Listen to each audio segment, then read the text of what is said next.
Absolutely. So my degree is in theater, so I am an expert at all things creative. Of course, going to college, just I know everything. But after college, I traveled the world on cruise ships, so I learned quite a lot about different cultures, different experiences, and more about storytelling.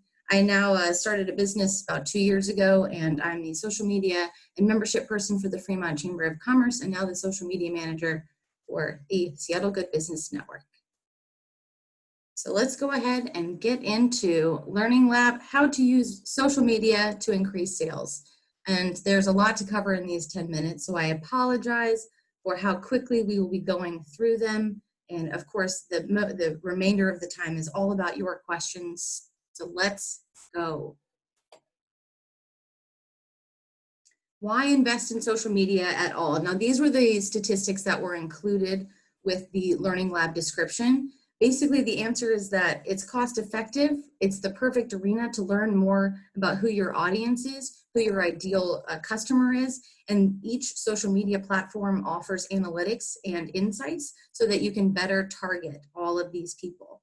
So it is the absolute most cost-effective way to find who your customers are.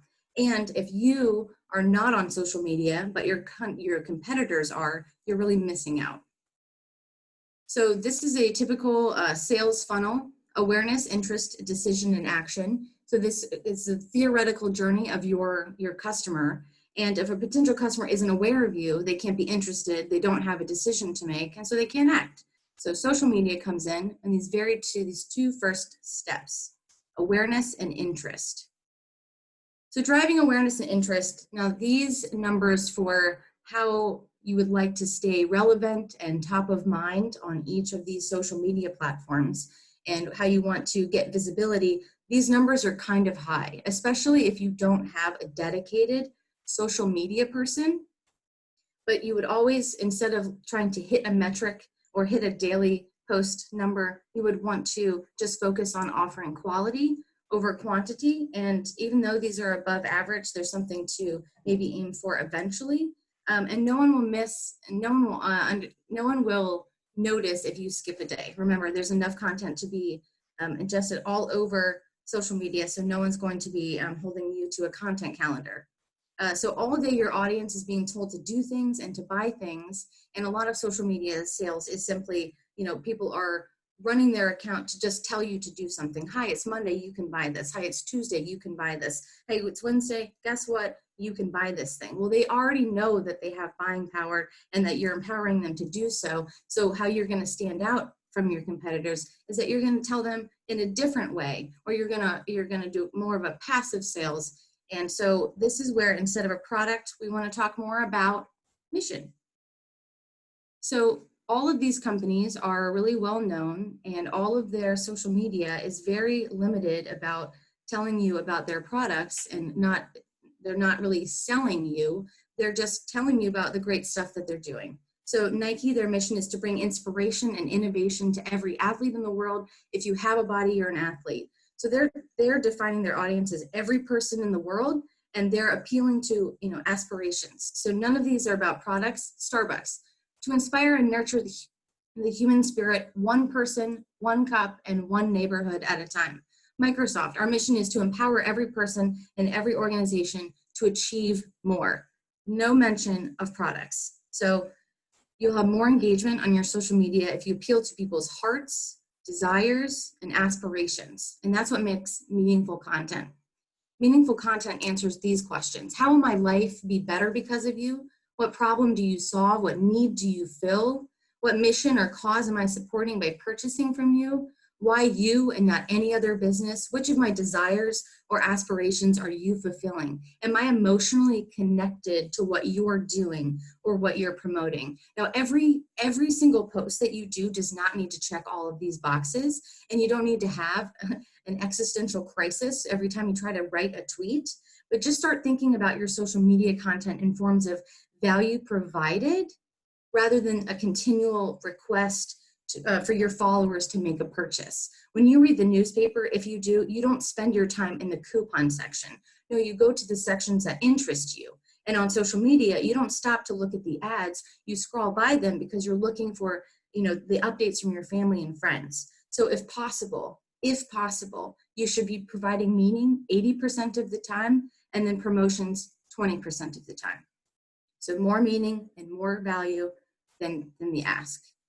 Content strategy, you really need to talk about, you need to decide how much time you want to commit. If you only had 2 hours a week, what are the best platforms for you to stay on? And if you only had 2 hours a week, share content that you've already made, whether it's your newsletter or a white paper, or talking about each individual one of your services, sharing a testimonial. So content strategy is the right content to the right people on the right platform at the right time, setting goals, measuring success, and adjusting and repeating. So the right content to the right people on the right platform at the right time. I probably wouldn't be shopping for, if I needed a funeral home, I don't think I would be on Instagram. There are some things that you need to go where you would expect to find your audience, what are they looking for on what platform, and then setting goals and measuring success. This little graph here, none of these, increasing brand awareness, sales lead generation, you need to say, okay, month by month, if your goal is to increase you need to set metrics for increasing followers, converting to sales, and I just want to get more engagement per post. So setting a plan and measuring goals, because it could be daunting to set 2 hours a week I'm spending on social media, and I want this huge influx in sales, but it's kind of the long game. It takes more time to grow social media and convert people into actual sales, but this is the absolute most cost-effective way to do it. What elements make a great post? It's got to be visually interesting, clear messaging, provides value or entertainment, appeals to the emotions. You're always trying to hit the intersection of emotions and value. This post we did in June, people were looking for ways to support Black-owned restaurants in Seattle. It's a very simple graphic. I put hashtags on it so that it would be easily found on all of social media. It reached over 281,000 people. It had, 253 likes is, a lot of likes, but what we're looking for more are the shares. So 3,200 people shared it. We got in front of way more people. Our likes went up, our post engagement went up. It's been up since then. So what made this a successful piece is we didn't overload it with text. We had relevant information when people were looking for it, and it definitely appealed to emotions. Promoting your business without sounding like a broken record. This is a picture of my friend in Moab, Utah, and if I were to post repeatedly the same thing, let's say I'm promoting, I want people to go to Moab, posting the same thing over and over is like, there are houses on your street that you drive by. Once you've seen something, your brain skips over it because you've already seen it. So providing variety of content, this is that same photo, 7 different ways. Be creative, work with what you have. Don't let your followers be able to tune you out. Keep your content fresh. Don't forget that you can share posts to your stories, and then you can add animations there. So that's same content, making it exciting. Movement is exciting. And to increase your followers and engagement and reach and ultimately your sales, the best thing that you can incorporate is storytelling. So rather than just telling someone to buy something all the time, we're going to tell more stories. So a lot of people think that the story that you're telling that you want to tell on social is that you can buy this thing, but people know they can buy. You want to sell everything that happens up until the point of sale and everything after. If you're an internet provider, you would talk about how easy it is to get installed, how fast your internet connection is, and then after you would talk about the virtual baby shower that people were able to have, and how it brought together family and friends from 12 different states, or the kid that can play a video game with their friend on the other side of the world. Or you would talk about the tech startup that started a business in their garage because of the internet connection that you provided. And then think about storytelling more as popcorn than a steak dinner. You don't need to give people 10 images with 1,500 characters of text and tagging everybody and sharing it to your story. So little bites over time so that people don't get overwhelmed. So content is more like popcorn than it is a steak dinner. And if you think, well, they're not going to understand a lot if I don't say a lot or if I don't do a lot. But if you give someone a wall of text, no one's going to remember what they're not reading. So content over time, little bites of the story of everything leading up to the sale and everything after the point of sale. To help you create great content, these are 6 free apps. So Layout, is a great app just because you can show multiple product views of something so that you're not relying on people swiping, or it's just another interesting way to present your content. Canva, you can design original things. You'll get way further with, we're open in a graphic than writing it in the caption. Linktree to make the most out of any bio link so that you can provide a full menu and link directly to your store or your products. Repost, when you're out of content, share other people's content.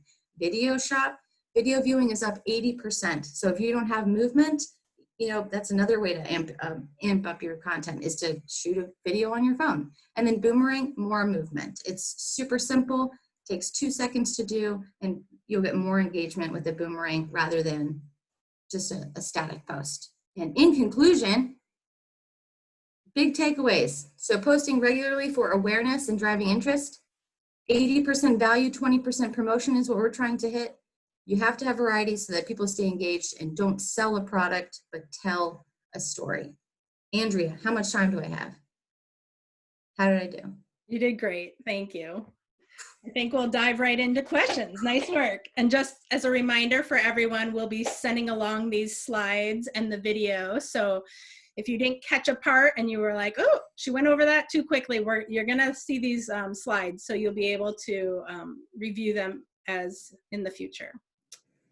So we're going to start off with the questions that were submitted in advance of the event today. We have Aaron from Ghostfish Brewing. He asked, how would you set yourself apart from all other messaging? What are your recommendations on how to be a great storyteller? And Aaron from Ghostfish, if you have any more insight that you'd like to offer to this question, feel free to unmute yourself and give Whitney some information, or she can just dive into answering. Okay. How to set yourself apart in messaging? 2 things. You have my attention if you provide the most value and if you do it in the simplest, most entertaining way. Very clear cut. Easy. And then, so for storytelling, it's more of that popcorn thing. If I were a florist, how I would tell my story, rather than telling people, hey, we're open and you can buy beautiful flowers, I would talk about where the flowers come from. I would talk about the land that these are grown on. I would talk about the 5th generation farmer that you're supporting by buying flowers from me. I would talk about everything that's in season now. You would have a new topic every single month. How to care for my flowers once I get them. How crazy is Valentine's Day for a florist? What moments have you been a part of? Have you been, weddings, anniversaries, proposals, graduations, retirements, all of those human interest stories about how you're meeting people at these gigantic milestones in your life. We're not a florist. We're supporting characters in these huge milestones. When you think of big moments in people's lives, think of, we're there. We're part of the family. So storytelling would be, and it helps to have somebody maybe at, Ghostfish Brewing, having someone interview you because you may have forgotten what's interesting about your industry. So everything on either side of the point of sale, how to stand out in messaging, provide the most value, and do it in the most exciting way. Great, thank you. So Aaron had a few questions. So the next question is also from Aaron. How to be relevant and sensitive during COVID, Black Lives Matters? That's an excellent question. And the answer is that you can't address it on social media until you address it with your business model, until you address it with your company's mission and with your values. So it's pretty inauthentic if businesses make a post about how they're in solidarity. However, they get their products from vendors who fund work that is against everything that they're now declaring that they're in solidarity of. So before social media, before you can talk about, how you're an ally, you have to check in with your business and make sure that you really are an ally and that you're walking the talk. And if you have a mission statement that's not inclusive, then you have to look at that. It's really, again, it's inauthentic for you to talk about something, not you specifically, sorry, you, plural. It if you come out and take a stand about how you're an ally and someone can just look on your website and find that you are not, um, you'll ruin. And with 2020 cancel culture, you'll do more harm than good by trying to present yourself as an ally. So how to be sensitive, look at other people that are making a stand and who are addressing it on their social media. Look at how other people are handling it well and see what the response that they're getting. And if they're getting a lot of good press, then I would say mimic, what you can from those. But until you address it at the business value mission level, I wouldn't do much. Thanks. So our next question is from Stacy. Stacy, if you'd like to join in and offer more context, that's great. How beneficial is posting hashtags on your IG story? I think mentions are good. I get some feedback and shares with the @ sign, but curious about hashtags. I would say they're not critical. I would say they're more for decoration, and that you're dead on with doing mentions instead. When you do a mention in a story, you make it shareable to other people. That way you're getting shared to, you're increasing the likelihood that you'll be shared to theirs, and then you will be in front of an audience that you probably don't have contact with. So that's great exposure. More people can discover you. There's more awareness and more interest. So I would 100 to 1, I would do mentions rather than hashtags in Instagram stories. Great. We're moving right along. We have a lot of questions today. We have Jennifer Brown with Bowser Beer. She says, how do you link Pinterest posts with IG for effective marketing? So that's a technical question. You go into your Pinterest and then you'll claim your Instagram. You can claim Instagram, Etsy, and YouTube from Pinterest. The one thing about it is that the posting frequency for Instagram is much lower than it is for Pinterest. Pinterest is like 15 to 20 a day to remain competitive there. But anytime that you can share content, I would say is great because you can maximize the amount of time. And I can follow up with you on technically how to do it and how to set that up.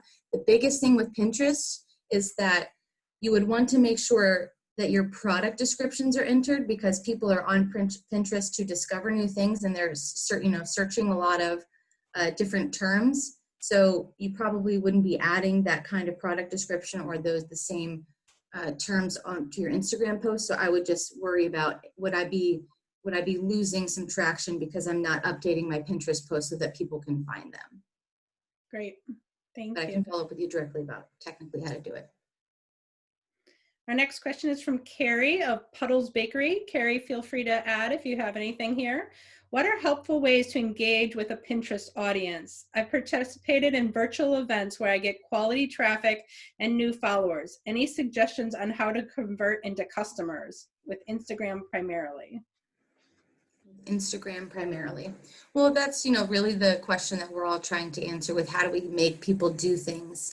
And it's really about the storytelling of this solves this problem that you have. But on Pinterest especially, I would, to get more exposure, to increase the audience that you're reaching, would create more boards that maybe don't have something, to do with what you're doing. On Pinterest, the highest number of engagement that I've ever had is 24,000 monthly viewers. And what I looked at what they were responding to mostly, and it was a board about inspiring quotes. So that has nothing to do with social media marketing, which is what, I do.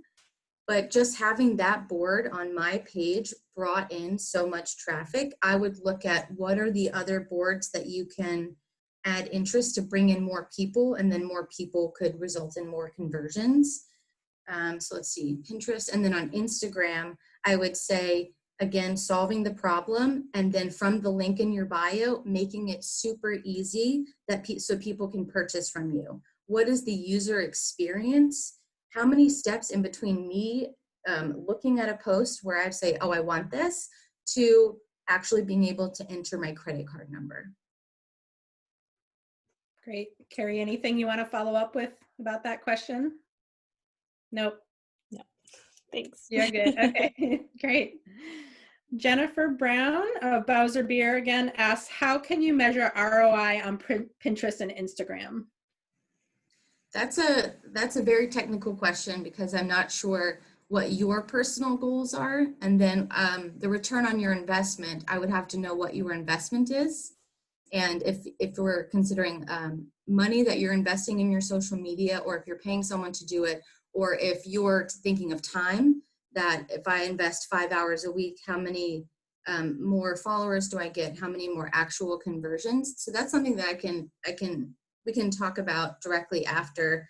But I look at what are the goals that I've set. So I can only judge the return on my investment for social media if I haven't achieved what I've set out to achieve. And that could be that I want 200 more followers on this account this week.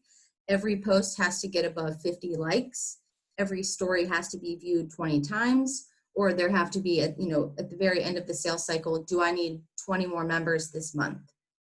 And, as you go along, you'll start to fine tune things and reset and set new goals. But I'd love to actually discuss how to set goals with you, but look at more what you're investing so that I can figure out what the return on that is, or what a good ROI would be. Sorry that I can't give you just like a magical answer. Thanks. Next question is from Kirby. Kirby, feel free to unmute yourself if you want to add to this question. Can you offer examples of utilizing social for professional services, legal and tech, and thought leadership? Absolutely. So Kirby, here's an example of social media for thought leadership in a tech company. I'm not sure if you've heard of Microsoft, but they do a few things. And you may not think that Microsoft would have a Pinterest, but not only do they have a Pinterest, but they have 10 million plus monthly viewers on their Pinterest. And again, what I was saying earlier is that you don't see a single product here. The story that they're telling is how to use their product, and then they're giving you advice. So there's so much value. And if you're tech and legal, I would say it's, when do I know that I need to use your services? So I know that you, intellectual property law, I believe. I would say really telling the story of what intellectual property law is, at what point do I need to, how would I even use you? That's what I would want to know. At what point do I need to call in a lawyer? And then this example here, does your small business need a web host? Does your business need an intellectual property lawyer? I would also use any content that you've already created, white papers, newsletters, blog posts. I would continue to leverage those. However, where a lot of law firms fall down and a lot of tech companies, except for Microsoft does a pretty good job, infographics. I don't want to read a legal brief on Instagram. I don't want someone to screenshot a white paper and then to include the, up to the 10 gallery images so that I can read it. That's not a visual storytelling for me. I'd like a flow chart. I'd like lots of shapes and colors. So you could pick you could pick Pinterest, LinkedIn, Facebook. I don't know about Instagram, but for tech and law, it would be, how do you tell your story visually? And then with thought leadership, you would do exactly what Microsoft is doing right here, telling people, does your business need a web host? So answering all of the questions that people don't know to ask, letting them know how to engage with you. That's what I've got. That's great, thank you. Our next question is from Emma from the World Trade Center, Seattle. She's interested in hearing information specific to the social media accounts for a venue or a restaurant. Any suggestions? And Emma can add to that if she has anything else she'd like to add. So venues and restaurants. Restaurants, I need to see a lot of beautiful food. I need to see a lot of well-lit food. I need to see seasonal food. That's how you would keep talking about yourself throughout the year, even if there's nothing happening at your actual venue. For the venue piece, I would want to hear about, I know that you have the Holland America Room, you have boardrooms at the World Trade Center. I would want to I need to hear you tell the story of why I should hold my board retreat there. And I know that, you know, it's a different world and we're not really doing in-person things, but let's just say that we were doing in-person things. How about you showing me pictures of the boardrooms? Maybe there's an actual meeting in progress. Tell me about how easy it is to park there. How easy is it to just to get there? It's beautiful. I want to see sunsets, pictures from the water, because you have that, you know, room of windows. I would want to know that after we have our morning session in the workshop that we can go over and have lunch. So then another way to talk about your restaurant and your food. Maybe, you know, you publish a full menu. Maybe you piece out the menu over, you know, a few months. Then after lunch, we can go back to the boardroom, and then we have a member reception that night. I want to know about the types of businesses that attend the member reception. I want to know the human interest stories of the types of connections made at the World Trade Center. So there's a lot of opportunity for your unique combination of being a venue that people can rent for their private events, but also, you know, being a restaurant. So another thing would be to follow all of the restaurants that are your competitors in the area and to follow the people that they followed so that you can get on their radar. You might want to start a Facebook group for event planners so that you can start a community and that they'll start seeing you as a place to hold their events. And of course, you need to be resharing on your Facebook and your Instagram people who hold events there. If it's an engagement party or if it's a retirement party, to resharing that member generated content. And I love the World Trade Center. Thank you. Thanks. Great. Our next question is from Catherine of Street Treats. In your opinion, what are the best tools we can use to manage social media? Posting, scheduling, creating graphics, sending out emails? Well, it's a great question. They're all great questions. And it's you know, it really comes down to your preferences. But at the end of the day, it's what is easy for you to use and what you will actually use. So easy for you to use, what you'll actually use, and what's at your price point. Because you could, you know, there are a lot of free tools out there, and then there are a lot of expensive ones.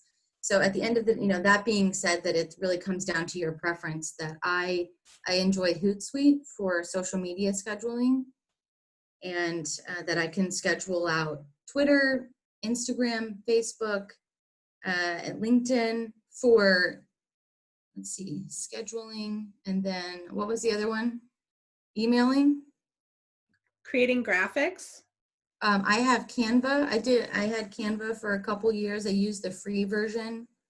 And what I like about it is that there are a lot of templates. You know, the time that I would spend building something from the ground up versus the time that I would just need this information posted, you know, I don't want to lose that time. When timeliness and responsiveness matters, and when things are rapidly changing and I just need to put a post out to ask businesses who's open, and I can get a stock photo from Canva, put text over it that just says who's open ? And have that posted. You know, there comes a time where it just quickly getting something out the door is better than making the perfect thing and, you know, spending time when it doesn't matter. So Canva, and I now have the pro version, which is nice. And then for emailing, again, it's your preference, but I like MailChimp a lot. And I was kind of talking to one of my friends recently about the difference between Constant Contact and MailChimp and how I can describe it in my personal experience. Don't quote me. I know this is being recorded, but I would say that Constant Contact is like Internet Explorer and that MailChimp is like Google Chrome. There's just like a different interface, and one of them works better for me. So in conclusion, Hootsuite, Canva, MailChimp. Great. And I'll also say that we as an organization often use Picmonkey as well. They're a local company here in Seattle, and we'll probably be doing some learning lab sessions with them soon as well, as they have some great tools that offer templates for all the different platforms.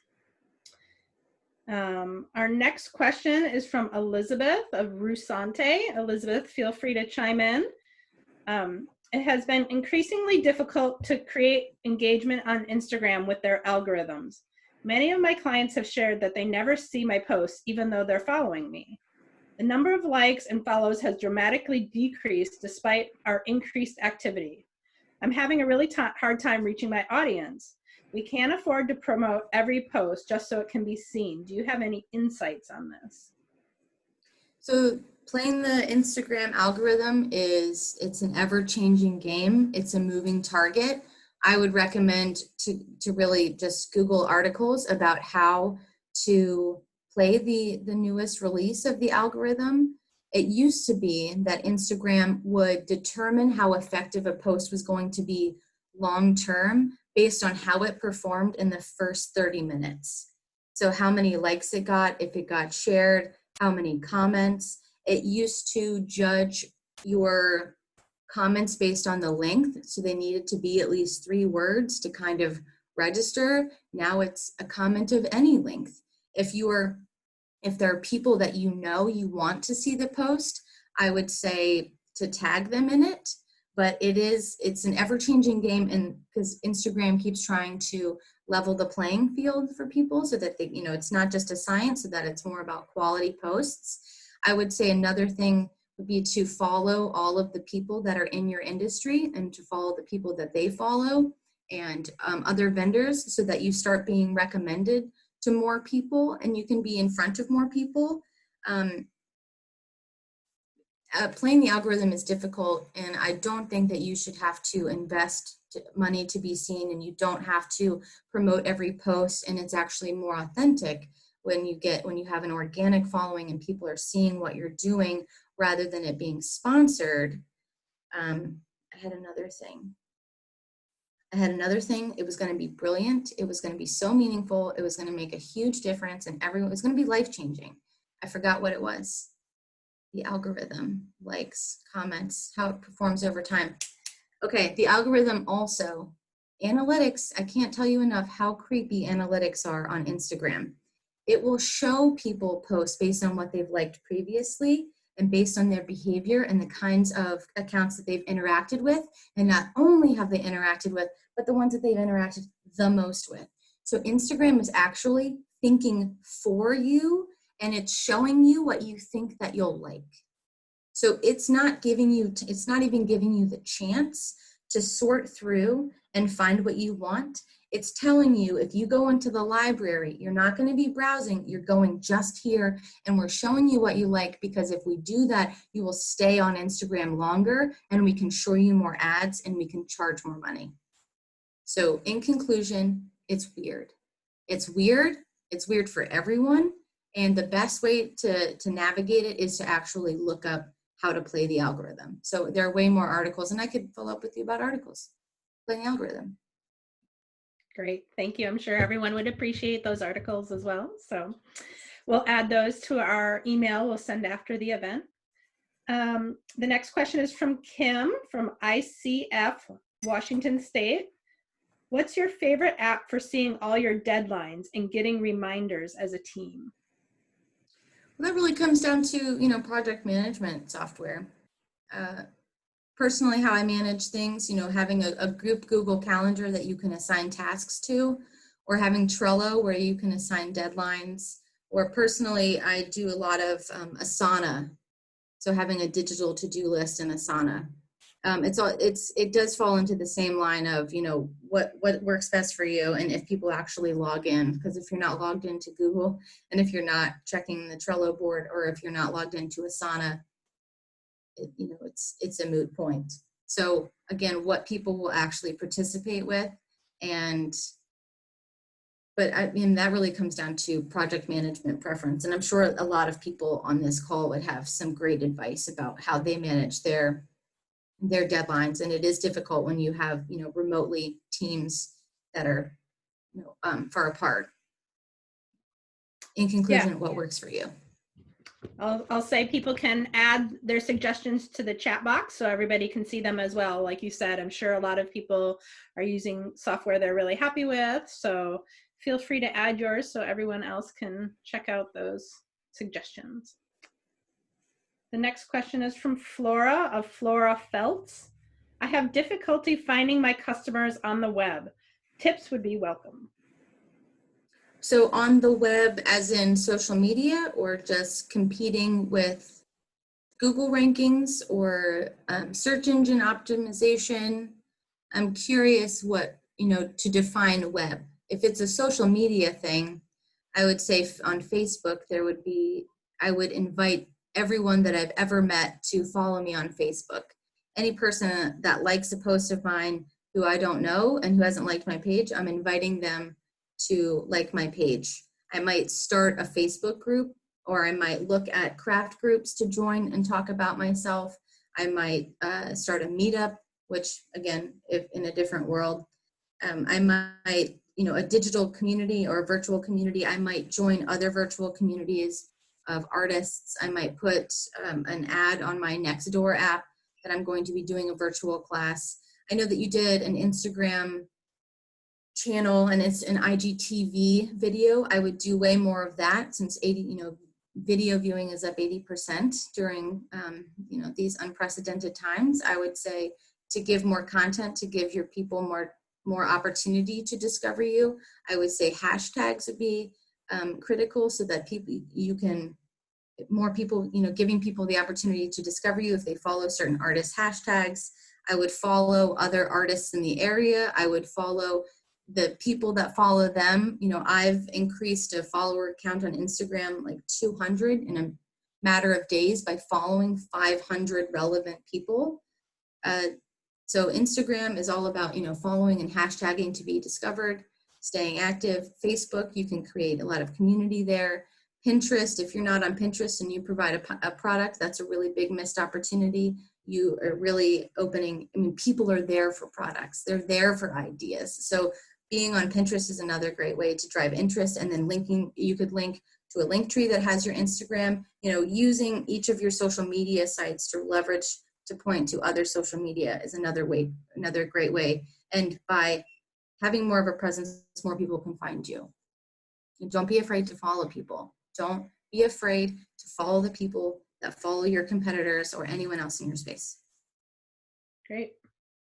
Now we're back to Erin from Ghostfish. Erin, again, feel free to jump in. How many times can you repeat yourself on a topic or promo without going overboard? I would say not many, but it depends on how you do it. So if we go back, I apologize for going through this quickly. So so a lot of times people can't see what you can see. There we go. So promoting your business without sounding like a broken record, this is kind of what feeds look like, is that I want them to be able to recognize that this is that same offer. Like I want them to, I want to build some equity in this offer, but people would more likely respond to something that's different, because if they see that they've already seen it, they tune out. And I know that a lot of businesses will include the same graphic, but change the caption. But I'm assuming if it's the same graphic, it is the same caption. And I've already decided that I don't want that thing. So what's going to make me give it another chance is you got to fool me. You have to show me that I haven't already seen this. Mm-hmm. Let's see, another way so you can't really talk about something in the same, you have to mix it up. Here's another way to do something different. Now, Starbucks here, they're talking about this drink, and they're not even trying to sell it. They found a way to talk about it, and what they're using is, it's summer. Great, it's beautiful. I know, and now I know this drink is in season without them saying that it's in season. And I imagine that if they're talking about it, that I can buy it. Also, they're increasing engagement because this is member generated content. So now that I've shared one of my members, which Ghostfish, which you also do, I know that people, it's like, oh, we'll feature your picture of you holding a Ghostfish, any kind of brew that we make, and they have to buy the product to be featured in the photo. So that's a great way to increase engagement. Starbucks, we've all seen a sandwich before, but now they're telling me about this sandwich that they have in this video. I watched it 7 times. I don't know why, because it's just done really well. Filson, they, instead of talking about a product, here's this jacket in the field. Here it is, out in life. So I don't know if the tattoos come with the jacket or not, but I would say talking about everything before and after the sales point, talking about the actual experience of the offer. And if it's something like a holiday, then you've got to look at again, the humanity in every part of the offer, and answer more of the why someone should buy it, and not why you need to buy it right now because we want you to buy it right now. Variety, visually as well as in the caption. Great. So Aaron Adams on our team has a question, because we have questions about social media too. I wonder about Facebook ads for a product or product line. Are they effective, and what are the considerations? I would say that they're absolutely effective. And the considerations I would look at, who is my demographic? Before I did an ad, I would look at what are my most engaging posts, and then who are the people that engage with it most. And I would want to make sure that I'm, is Facebook the right platform, because it could be Instagram, or are these, the other consideration, the timing of the ad. Is it, you're not going to sell a winter coat in spring, obviously, but what is my demographic looking for, and when? And then posting or, running an ad, not for a long time, but putting more money for a shorter amount of time. There are a lot with ads, but is this what my audience is looking for? And then the timing of when I'm going to put it in front of them. Mm-hmm. Thank you. So now we're moving on to some questions that were submitted in the chat box. So feel free to add more questions to the chat box if you have them. Margaret asked, we really struggle with social media because our product isn't the most exciting. Do you have any tips for products that don't have the best storytelling abilities? Ooh, well, I once pitched this idea to a city that was really boring, and they were talking about how to market themselves. And I would say that you would have an entire campaign about how boring you were, like just to really play up. I know, like to make it interesting, to talk about how not interesting you were. And without knowing your product, I can't really advise you further than that. If you want to talk about something that's not that interesting, I would say that undergarments aren't that exciting. But here Spanx is, instead of just saying like, oh, if you want to look better in that dress for that wedding because you're seeing your ex, we're here for it, and we're here to support you. They're finding different ways to talk about it. So of course they have their origin story, which is interesting. So I don't know, if a throwback to what made you get started, or why you founded this business, or why this is your niche, or what makes you excited about it. Chances are what excites you about it might excite other people about it. And that, you wouldn't think that undergarments would be inspiring, but here they are putting, self-care and talking about, solving problems, dreamers, making the world a better place. There's a way to spin anything. Yep. I was going to say, Margaret added that they sell outdoor furniture covers. So if you have any ideas related to that specifically as an unexciting Outdoor product. Furniture covers. I feel like I would talk a lot about the, severe weather that these things have withstood. And then, I'd do a lot about the different weather conditions that have protected your furniture. And then I would slip in a joke of like, and then this 4-year-old that found a Sharpie. There are interesting ways to tell stories, but I might have to think about that one. And that's a really great challenge. And then I would look at how do my competitors talk about, how are my competitors talking about, like what is their unique spin on it? But there's I would say that the most boring products have the greatest opportunity to be awesome. Why? Because people want to be entertained. They want something that's not it's not flashy, but you make it hilarious. So Amy at Atlas Networks is asking, how do you gain followers? Is there a better platform to begin with over others? I would say the best platform to start with is the one that makes sense for your business. So if you have highly visual content, don't start with Twitter. Or if you have a lot of long form content, don't start with Instagram, start with Facebook or LinkedIn. And getting followers, I follow everyone that I would want to partner with, every vendor I would hope to bring on. I would follow everyone in my industry all over the world. That way I'll start being recommended to more followers. I don't recommend buying followers. You can do campaigns. You can hold contests where, hey, we're giving away a free outdoor lawn chair cover. All you have to do is follow us and comment with 3 of your friends. That's another way to drive awareness. But followers and having quality followers is playing the long game.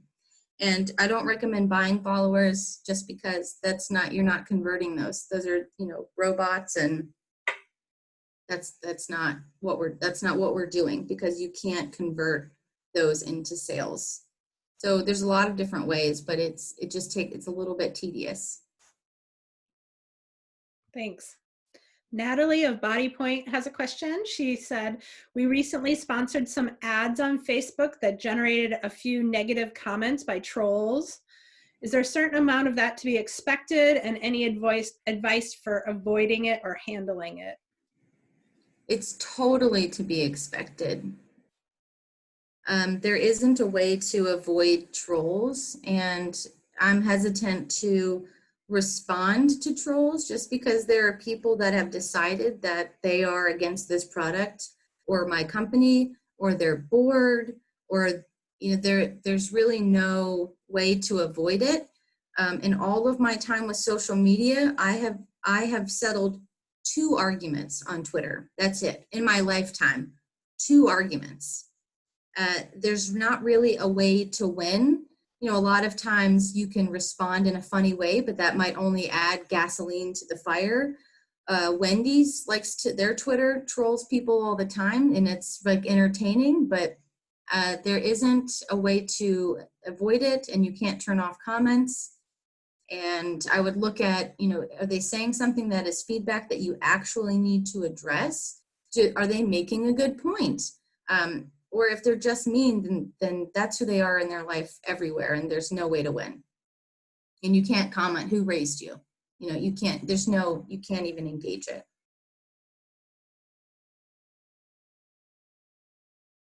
Oop, you're muted. I'm assuming you can report. There's certain standards for reporting, right? Absolutely. If you start to get in, if it's hate speech, then you get to report all day long. Mm-hmm. So we have a question from Haley. I know that there are more effective times to post on Instagram or Facebook. Is that actually true? And what would those times be? That's a fantastic question. I'm sorry I didn't address this sooner. Okay, so you can, if you're wondering, okay, it's Monday, what is the best time to post on Instagram or Facebook? You can Google. You can just Google what is the best time to post today. But just think about your week and think about when you need a break or when you're bored at work. I mean, God forbid. But think about on Monday might not be a great day for social media because everyone's been off for the weekend and you have a lot of work to do and you're catching up. So you don't have time to check out and scroll through your feed. Let's say Tuesday, you've kind of caught up on work and you're bored and that mid-morning slump is hit. So 10 a.m. is a time that I'm going to check out and look at social media. Maybe at noon, I'm at lunch, so I can look at my social media. Then after work, I've had in the after lunch, I'm tired again and I can't pay attention at work. So I'm checking out and I'm taking a little brain break and it's 2 p.m. So I would say that based on the work week, that the earlier in the week may not be the best time. So Monday, Tuesday, but Wednesday, Thursday would be prime. And then Friday, Saturday, maybe people are busy. And then Sunday is typically not like the hottest day to post. But just think about your human behavior. When do you need to check out? When do you need a break? When do you just want to be entertained? So there are a lot of heat maps and there's a lot of infographics about this, and we could certainly send something out like that. It changes slightly, now with coronavirus and everything. It's people are on social media more because they have more time and they're kind of looking to be stimulated all the time. But just think about, your own life and your own humanity and when you kind of check out. And there is definitely, I've noticed engagement changes based on when I'm posting. Yes. Great. So Erin from Ghostfish says, we just started a Facebook Live session, Ghostfish Brunch Buddies, where we are highlighting what's happening at the brewery. We start with a live beer tasting. What best practices and key tips do you have to boost engagement? For that one, I would ask what time you're doing it, because maybe I would want to watch and drink, you know, like maybe I want to drink a beer with you, but if it's at 9 a.m. on a Thursday, the timing of that, I can't really, you know, participate. So is each session, I would also assign it a topic. I would give, you know, why would I tune in for this one if I did one last week and if it's going to be the same? And then am I going to learn something? You know, what is the value going to be in this event? Are we tasting like the new summer release? Are you going to teach me how to cook with beer? I don't know if that's a thing. I would look at what's the topic? What are the most engagement? What are the most liked posts on your Facebook and Instagram? So whatever those are, that's what people like. I would find a way to incorporate that into what the topic of your Facebook Live event is. I would also announce on all of my social media with the graphic going live today at 10 a.m. or 2 p.m. To not just rely on people getting a notification that they're live now, which shows up in your notification tray. There are a lot of things. Great. But the biggest thing is why this one, and why, like, if they've already done it, why should they do this one now? So I think we have one last question for today. We have about 5 minutes left. The question is from EL. Should you be posting the same content across Instagram, Facebook, and Twitter, or does it need to be different? Great question. It should be different, because if I follow you in one place, I have no incentive to follow you in another. And if you've dined around Seattle and Seattle Restaurant Week, our program of Seattle Good Business Network, if I have to post 2 images for the same restaurant on the same day, I will have, you know, image A and then image B on this site, on this Instagram, and I will post image B first and image A second on this other platform, so that it at least visually looks different, and I will adjust the captions to be different too. The sharing features between Instagram and Facebook make it really easy to share the same content, but you'll just want to make sure, like, is it varied enough to where it looks different so that people won't tune it out? And again, if they're getting the same thing everywhere, then they don't have a reason to engage with you on the other platform. Great. Thank you so much, Whitney. You gave us a lot of information today. It was incredibly helpful. So we will follow up this session with an email with a video recording of today, as well as the slideshow that Whitney presented and some more information that Whitney offered to present to us. We will be hosting these sessions regularly, so if you have any other topics you'd like to see presented, please shoot us an email. We'd love to hear what you need. And thank you so much to everyone for being here today, and a big, huge thank you to Whitney. Thanks, everyone. Take care.